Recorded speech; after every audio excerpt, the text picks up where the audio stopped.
O governo provincial de Benguela distribuiu 10 sacos de cimento, 5 lâminas de chapas de zinco, 100 blocos, uma viga ou pilar.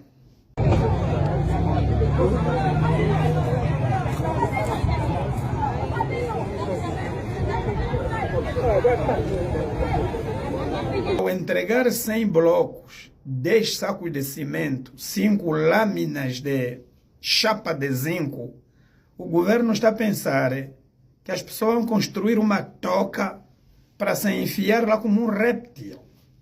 Por exemplo, as casas humildes das nossas famílias, T2, T3 no máximo, não se constrói com menos de 4 a 5 mil blocos. Se quiser colocar um muro de vedação, ainda vai exigir entre 6 a 7 mil blocos.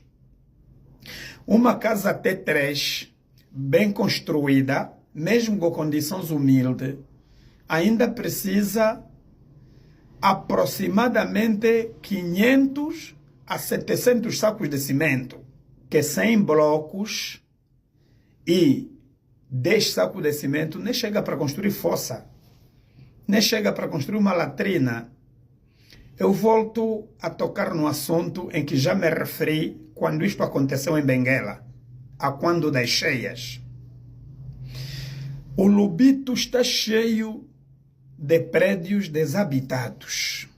Quando você sai do Lubito para Catumbela, mal você ultrapassa a primeira rotunda aí no bairro da Luz, você encontra no seu lado direito condomínios desabitados. Tem variadíssimos prédios neste corredor. Quando chegas no Luongo, no lado esquerdo, tem as centralidades lá do Luongo. Nem todas as casas lá estão habitadas. Você avança para Negrão, avança para Damba Maria, etc. Tem variadíssimos prédios desabitados. Entra na cidade de Benguela, continua, sai da cidade de Benguela em direção à Bahia Farta, você encontra prédios. Se o governo provincial de Benguela, em coordenação com o governo central, quisesse verdadeiramente ajudar aquele povo, era só fazer um mini inquérito.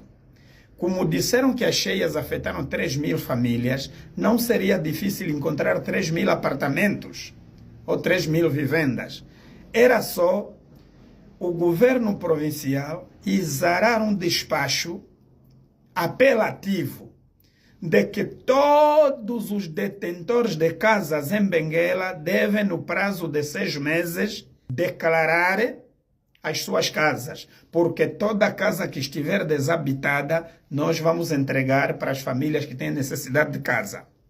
Então, veriam que mais de 5.000 ou 10.000 casas em Benguela, os donos vivem ou em Portugal, ou em França, ou na América, que não precisam deles na altura da emergência.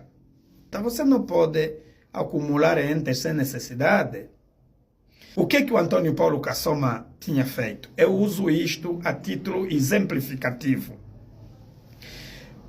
Paulo Kassoma, quando veio ao Huambo em 1998, encontrou que a maior parte dos ricos, donos dos prédios no Huambo, fugiram à guerra. Estavam em Benguela, Lubango, fora do país, outros estavam em Luanda. E a cidade do Huambo era uma cidade fantasma. Os donos das casas fugiram, mas os pobres resistiram, estiveram lá. É como aqueles afetados pela cheia em Benguela. Na miséria ou na prosperidade, nunca saem. Os pobres estão sempre naquele local. Então Paulo Kassoma exarou, naquela altura, um despacho, apelar que todos os que tiverem casas na província do Huambo, em qualquer parte do mundo que estiver, têm que regressar para reabilitar suas casas e morarem, sob pena de o governo provincial entregar aquelas casas a quem precisasse delas. Ou aquilo obrigou as pessoas a regressarem para declararem suas casas ou abandonar de vez. Aqueles que não vieram ao Huambo, o governo provincial, usando do seu poder discricionário, o seu poder de imperador e os imperi, conseguiu entregar aquelas casas às pessoas que tinham vontade e necessidade de habitar aquelas casas. Em Benguela, o governador Júnior deveria apelar os colegas deles multimilionários, que não precisam daquelas casas, daqueles prédios, daqueles apartamentos, e dizer assim, devido às cheias, nós temos necessidade de 5.000 apartamentos. Fizemos um mini inquérito na província, tem X casas desabitadas desde que foram construídas. Há casa nessas condições, que desde que foram construídas nunca ninguém morou lá. Então, quem construiu a casa e não a habita, não a coloca em arrendamento, nem a utiliza para hospedaria, para fins comerciais, então não tem necessidade dela. E então, ao invés de mostrar ao mundo inteiro aquela vergonha, mas é revelador, um governo que distribui pintainhos para combate à pobreza, distribui coelhos para combate à pobreza, não tem vergonha de distribuir 10 sacos de cimento e 100 blocos a dizer que isso vai construir alguma casa. Que aqueles blocos não chegam, repetindo, para construir uma fossa. Não chega para construir uma capoeira. Não chega para construir uma casota de cão. Então, o povo não tem como usar aquilo. No mínimo, vão vender aqueles bloquinhos, vão vender aquelas 5 chapas de zinco e vão vender aqueles 10 sacos de cimento para comprar fubá, se alimentarem.